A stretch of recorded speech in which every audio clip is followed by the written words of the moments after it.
Let us talk a little bit about this reality, this entity known as Iblis. Iblis is the proper name of the leader of the shaitans. Shaitans belong to jinn, shaitans belong to ins. Shaitan is anybody who's trying to take you away from the path.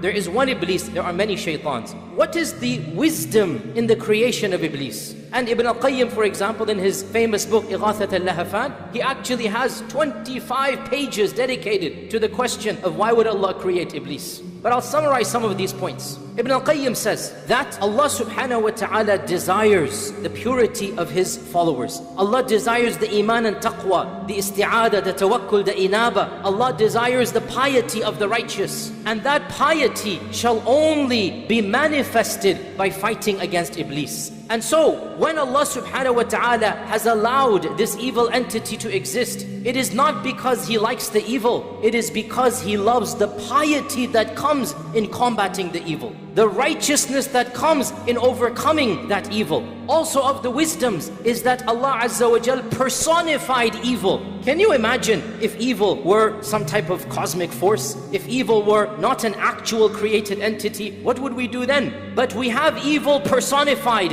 in one being, one entity, and we thank Allah for this, because we can now feel a sense of consolation knowing that evil is manifested in one makhluk. And this makhluk is not all-powerful. This makhluk is not God. This makhluk is a creation of Allah. And so evil can be conquered when we turn to the one who created this entity. We know that being. We have been told to take precautions against that being. Also of the wisdoms is a lesson for all of us in the story of our father Adam alayhi salam. Iblis is no stranger to humanity. Imagine if we had somebody who showed no enmity to us, no harm to us. We would say, why should we hate this entity? But Allah Azza wa Jal in His wisdom allowed the same entity to be the cause of the downfall of our mother and father. The same entity to do what He did to Adam and Hawa. The same entity to continue to fight every single prophet. And so when we have one particular entity whom history has shown has caused so much damage, then how can we not take precautions? How can we not feel a sense of genuine anger at this entity and turn to Allah to protect ourselves from this entity? Also of the wisdoms of the creation of this evil known as Iblis is that we see the diversity of the power of Allah Azza wa Jal.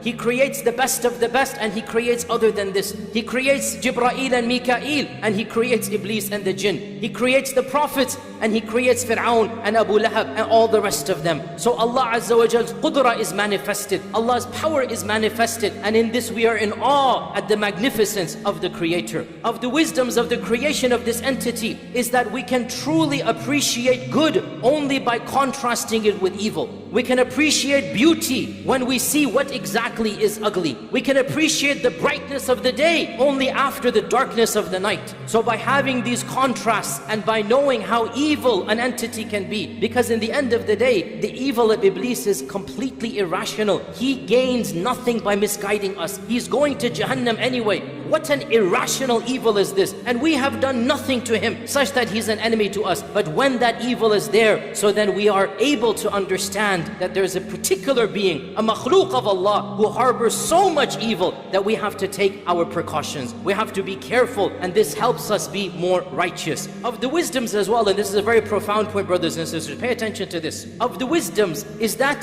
it is actually therapeutic for our own salvation. It is therapeutic for our own betterment. There is a psychological wisdom in having the embodiment, the personification of evil. How so? Because, you know, when you want to overcome a personal problem, when you have committed a major mistake, a major crime, in this environment and complex, psychologists say you can't continue to blame yourself for a past mistake. You have to let go and move on, right? In our case, we don't have to just let go. We can easily and factually and correctly blame Iblis for a sin that we have done. And it is correct, Iblis was the one who misguided us, who gave us waswasa, and use that blame in order to make ourselves empowered to move on to live better lives. Now I have to be clear here. We do not blame Iblis in a court of law. We cannot blame Iblis on the Day of Judgment. It's not going to work.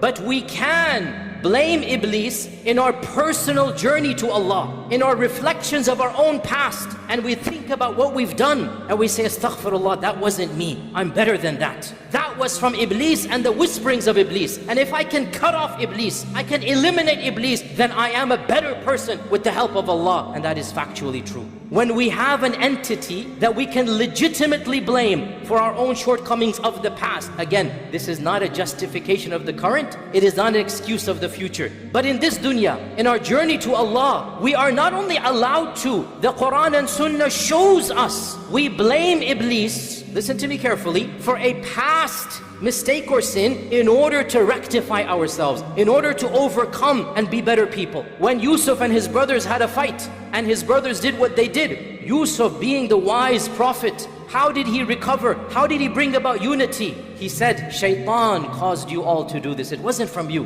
مِن بَعْدِ أَن نَزَغَ الشَّيْطَانُ بَيْنِي وَبَيْنَ إِخْوَتِي. Now question, who threw Yusuf in the well? The brothers or Shaitan? Well, it was the brothers, but who whispered it to them? Who زَيَّنَ لَهُمُ الشَّيْطَانِ? Who beautified it? Clearly it was Shaitan. Now that Yusuf wants to mend the hearts, now that we need to move forward, we can bring in this third party called Iblis. We can say, that's not you, you're better than that. That was Iblis. You're factually correct when you blame Iblis. This is passing the responsibility of a past sin. You still have to make them in the eyes of Allah in order that you rectify yourself.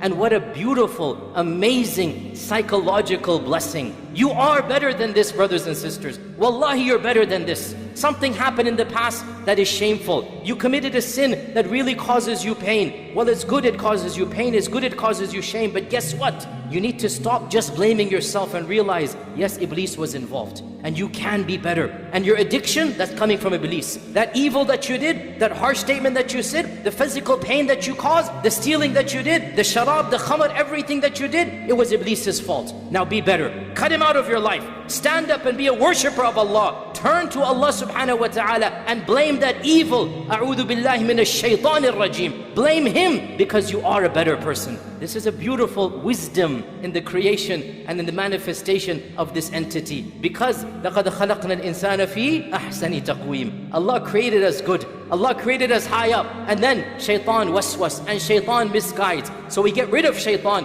and we come back to the ahsani taqweem. So my advice to myself and all of you, rise up to the potential that Allah wanted for you and Allah created you for. Cut off from shaitan, turn to Allah, give up the lifestyle that is an evil lifestyle, and insha'Allah ta'ala, in defeating shaitan and in overcoming shaitan, that is how we will return to the abode where we were before shaitan caused our mother and father to be expelled from it.